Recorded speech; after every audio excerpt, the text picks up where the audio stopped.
ರಾಜನ ಅರಮನೆಯಲ್ಲಿ ಬೆಳೆಯುವಂಥ ರಾಜಕುಮಾರಿಗೆ ಸಮಾಜದ ಸಂಕಷ್ಟದ ಬಗ್ಗೆ ಮರುಗುವಂತಹ ಕರಗುವಂತಹ ಶಿಕ್ಷಣ ಸಂಸ್ಕಾರಗಳು ಅರಮನೆಯಲ್ಲಿ ಇರ್ತಾ ಇತ್ತು.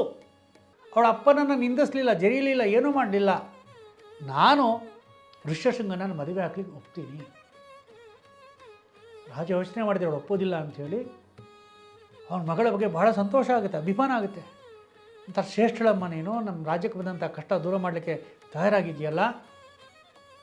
ಅವಳು ಹೇಳ್ತಾಳೆ, ಋಷ್ಯಶೃಂಗ ಇಲ್ಲಿ ಬರಬೇಕು, ಇಲ್ಲಿ ಬಂದರೆ ನಾನು ಮದುವೆ ಆಗ್ತೀನಿ. ಸಮಸ್ಯೆ ಅರ್ಧ ಭಾಗ ಪರಿಹಾರ ಆಯಿತು, ಆದರೆ ಇನ್ನರ್ಧ ಭಾಗ ಇದೆಯಲ್ಲ ಮುಖ್ಯ ಅಲ್ವಾ. ಈಗ ರಾಜ್ಕುಮಾರಿ ಒಪ್ಪಿದ್ದಾಳೆ, ರಾಜ್ಕುಮಾರಿ ಮದುವೆ ಆಗಲಿಕ್ಕೆ ಸಿದ್ಧಳಾಗಿದ್ದಾಳೆ. ಈಗ ಋಷ್ಯಶೃಂಗ ಬರಬೇಕು. ಹೇಗೆ ಬರಬೇಕು? ಯಾರು ಕರ್ಕೊಂಡು ಬರೋರು? ಯಾರೂ ಸಿದ್ಧರಾಗ್ತಾ ಇಲ್ಲ. ಹಾಗೆ ದಿನ ಕಳೀತಾ ಇದೆ, ಹಾಗೇ ಸಮಸ್ಯೆ ಜಾಸ್ತಿ ಆಗ್ತಾ ಇದೆ. ಇಲ್ಲಿ ಇಷ್ಟು ಸಮಸ್ಯೆ ಆಯಿತು, ಅಲ್ಲಿ ಇಷ್ಟಾಯಿತು, ಇಲ್ಲಿ ದನಕರುಗಳು ಸತ್ತು, ಇಲ್ಲಿ ನೀರಿಲ್ಲ, ಇಲ್ಲಿ ಹಾಹಾಕಾರ, ಎಲ್ಲ ವಿಚಾರ ಎಲ್ಲ ಕಡೆಯಲ್ಲಿ ಪ್ರಚಾರ ಆಗಿತ್ತಲ್ಲ. ಪ್ರಚಾರ ಆದಾಗ ಆ ರಾಜಧಾನಿಯಲ್ಲಿದ್ದಂತಹ ಒಂದು ಯಾರೂ ಕೂಡ, ಅಂದರೆ ಯಾರು ಸಭ್ಯರು ಅಂತ ಹೇಳ್ತಾರೋ ಅವರೂ ಕೂಡ ಒಂದು ಪ್ರದೇಶಕ್ಕೆ ಹೋಗುವುದಿಲ್ಲ. ಅಂಥ ಒಂದು ಪ್ರದೇಶದಿಂದ ಒಂದು ಮಹಿಳೆಯರ ಗುಂಪು ಹೊರಗೆ ಬರುತ್ತದೆ.